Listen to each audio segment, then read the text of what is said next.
નમસ્કાર મિત્રો, આજે આપણે વાત કરીશું વાલોડ તાલુકામાં આવેલ મોરદેવી ગામના દોડકિયા ફળિયામાં આવેલ ઈંટના ભઠ્ઠાની.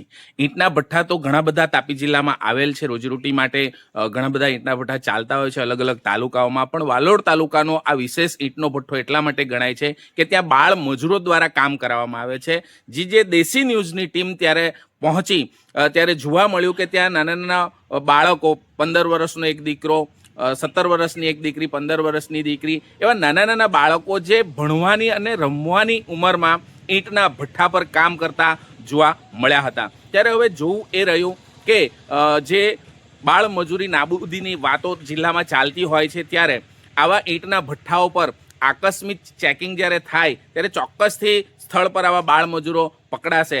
કેમેરામાં દ્રશ્યો આપ કેદ થયા છે, વિડીયોના માધ્યમથી જે દેશી ન્યૂઝના માધ્યમથી જોઈ શકશો કે કેવા માસૂમ બાળકો પર મજૂરી કરાવવામાં આવે છે. જ્યારે આની આગળ તપાસ કરવામાં આવી, ગ્રામ પંચાયત તરફથી માહિતી માંગી ત્યારે જાણવા મળ્યું કે ગ્રામ પંચાયતમાં આ ઈંટના ભઠ્ઠાની નોંધણી નથી.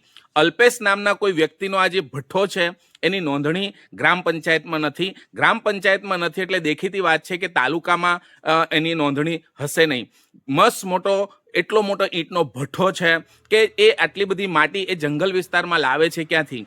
આદિવાસી વિસ્તારમાં જંગલ જમીનની વાતો થાય છે, ત્યારે આદિવાસી વિસ્તારની જમીન એ લોકો ઉપયોગમાં લે છે, આદિવાસી વિસ્તારનું પાણી એ વાપરે છે અને જંગલને પણ એ નુકસાન પહોંચાડી રહ્યા છે. તેવા સમયમાં આ ઉચિત કાર્યવાહી આ ભઠ્ઠા પર થાય છે કે કેમ એ મોટો વિષય છે. ખાસ વિશેષ એ પણ જાણવા જેવું છે કે વાલોડ પોલીસ સ્ટેશનની હદમાં જ્યારે આ ઈંટનો ભઠ્ઠો આવેલો છે ત્યારે આવા મજૂરોની નોંધણી, એમના આધાર કાર્ડ પોલીસ સ્ટેશનમાં નોંધાયા છે કે કેમ, એ દોડકિયા ફળિયાના આ ભઠ્ઠાની માહિતી પોલીસ પાસે છે કે કેમ, એ પણ ખૂબ મોટો વિષય છે. કારણ કે એક નહીં, બે નહીં, એવા ઘણા બધા બાળકો સ્થળ પર જોવા મળ્યા, મજૂરી કરતા જોવા મળ્યા. ત્યારે બાળ મજૂરી નાબૂદીની વાતો તાપી જિલ્લામાં એના ઉત્સવો ઉજવાય છે, એક સ્પેશિયલ દિવસો ઉજવાય છે અને જાગૃતિ લાવવામાં આવે છે કે બાળ મજૂરી નાબૂદી થવી જોઈએ. એના માટે રેલીઓ કાઢવામાં આવે છે જિલ્લામાં. ત્યારે આ બાળ મજૂરો રાખનાર આ અલ્પેશ નામના વ્યક્તિને ઈંટના ભઠ્ઠા પર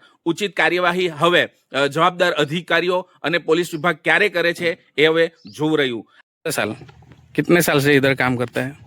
अभी 1 ही साल है. पहली बार काम में पढ़ाई करने नहीं जाता है? जाता है इस साल आले का आगे में. इस साल ये काम करवा रहे हैं. कौन से गांव से हो? नावसा नेपनगर, बुरहानपुर जिला. क्या क्या नाम बोला तेरा? अक्षय. उम्र?